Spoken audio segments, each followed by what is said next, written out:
everybody, this is D Hunter, bringing another action figure review. Today, we're going to be looking at the Neca, the Munsters Ultimate Lilly Munster action figure. Now this is not from the original Munster show, but from Rob Zombie's The Munsters. I ordered this thing from Target. I happened to see it was in stock, so I went ahead and grabbed her to complete the family. So let's take a look at the packaging. As you can see, Lilly Munster, the Munsters Ultimate Lilly Munster. Here she is on the front. One side, the Munsters and her. Other side, pretty much the same thing. At the back, here she is with Herman, and then the whole family. At the bottom, here is her barcode, in case that helps anybody. This is one of NECA's Ultimate figures, window box packaging. You can hear the Velcro as I open it up. On the inside flap, here's Lilly Munster, and then here is the figure with all of her accessories. So with no further ado, let's open her up. Alright, now that this figure out of the package, here she is with all of her accessories laid out. She has a total of 4 hands, 2 different faces, and then she has a romance novel and a little catalog. Before we take a look at all that, let's talk about and check out the figure. So this is Lilly Munster, and she's from Rob Zombie's The Munsters, not the original TV show. When I first got the figure, Herman Munster, I thought it was from the old TV show. Boy, was I surprised when he was bright green. Still, it's kind of cool to have a different version of them to add to the collection. I don't have the originals, and I would like them. I believe she's going to be the last figure to sort of complete the little group of 3. I don't think they're going to do more, but maybe they will. I believe Lilly Munster is supposed to be based off the Bride of Frankenstein, although she doesn't really look like her. But it makes sense, as she's the Bride of Herman, which is sort of a knockoff Frankenstein. So let's take a look. Start with her face here. She's got some serious side eyes going on. Hopefully the other faceplate doesn't have that. The hair is extremely long, sort of curled. It looks good. It's got a ton of gray and mostly black. Her neck here has sort of a bat-shaped necklace. It looks good. Her actual clothing looks fantastic. Red lips. Kind of pretty looking figure. You can see the long hair again. Now the back has this really good looking sort of cloth. Sort of, I don't know what the term is. Veil, see-through type thing going on the back. It looks great. And then the front, sculpt is good, but God, there's no articulation on this figure whatsoever. This is one solid, big, blocky piece. Look at the feet. Looks just dumb. Very surprised that it wasn't a dress on top with articulates below. But honestly, you don't really need it. She looks good. The clothing looks much better than anticipated, but this thing kind of disappointing here. And a closer look at her face and head sculpt. Hair looks good. Face looks good.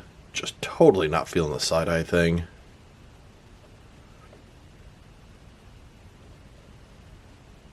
There she is, looking right at you. And if you remove her faceplate, look at that. No more side eyes. So let's talk about her tulle or lace or whatever you call that thing in the back. Now, if you wanted to, it has these sort of little stretchy things around her forearms.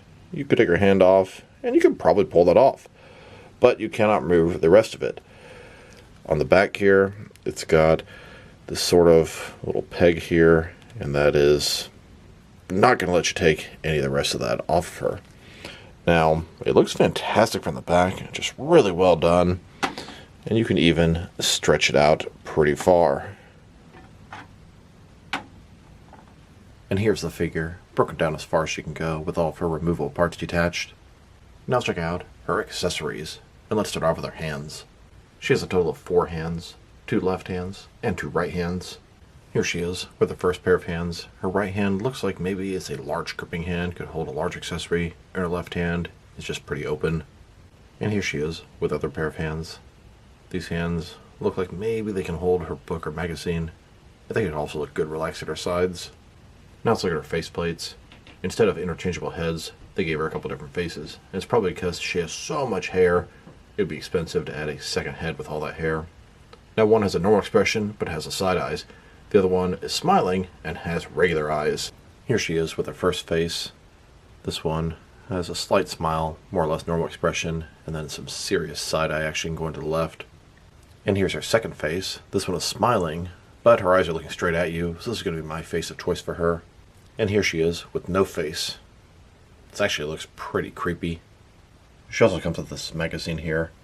Kind of interesting. I guess this is what a monster housewife would read.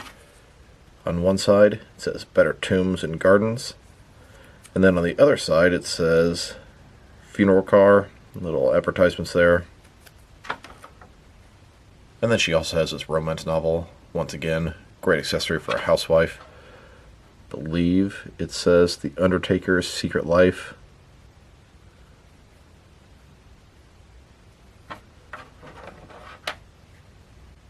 Here she is, holding her book.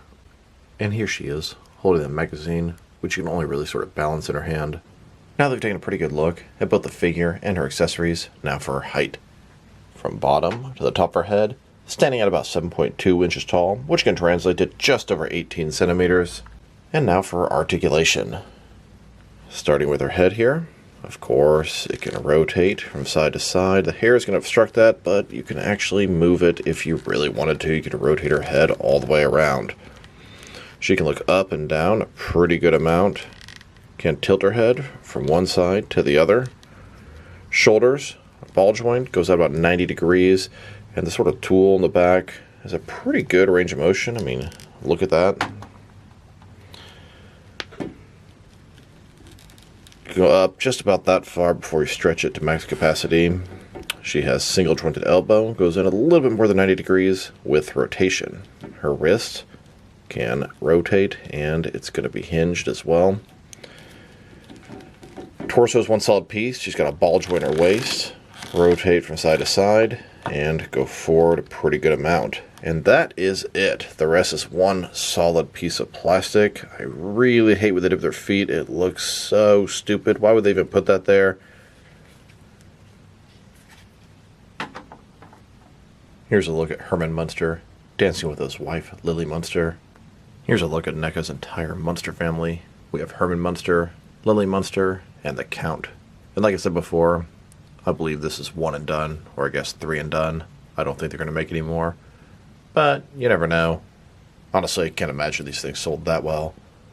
Maybe if it was the original version of the Munsters, but Rob Zombie's, a lot less desirable. Now check her out. Next to some of their action figures. Starting off with some other Munsters figures. Now I don't have any of the original Munsters figures that I believe Diamond Select Toys made a while ago. I would love to get a couple of those. But in the meantime, here she is, next to Rob Zombie's Herman Munster. This is part of the same line from Neca Toys. And here she is, next to the Count, an older, fat Dracula-type character. Here's Neca's entire Rob Zombie's Munsters line. The gang's all here, or at least 3 of them. I believe this is all they're going to make. Here's Lilly Munster, next to Neca's The Bride of Frankenstein. I believe that's who Lilly Munster is supposed to be sort of homaging. I mean, who else is she supposed to be? Neca made both the color and black and white versions of The Bride of Frankenstein. Here she is, next to a Diamond Select Toys Westworld Clementine. Now, similar type of outfit, long flowing dress, but this is how I expected Neca to handle the articulation. This figure here, she has full legs underneath. I believe they have double jointed knees. They even have articulation at the hips. Just what I expected, but like I said, really doesn't matter that much, because yeah, you can move her legs around inside of there, but the entire dress is enclosing everything, so it doesn't really make a huge difference. Just flabbergasted how they put the bottom of the feet like that. It's so dumb. They could have just made it totally flat. I mean, that doesn't look good. There's no reason to even sculpted that. Now check her out, next to some other Neca Horror figures. Here she is, from Neca's Nosferatu, from the 1922 silent movie. Here she is, next to some of Neca's earlier Universal Monster figures, such as Frankenstein, Wolfman, Mummy, and Dracula.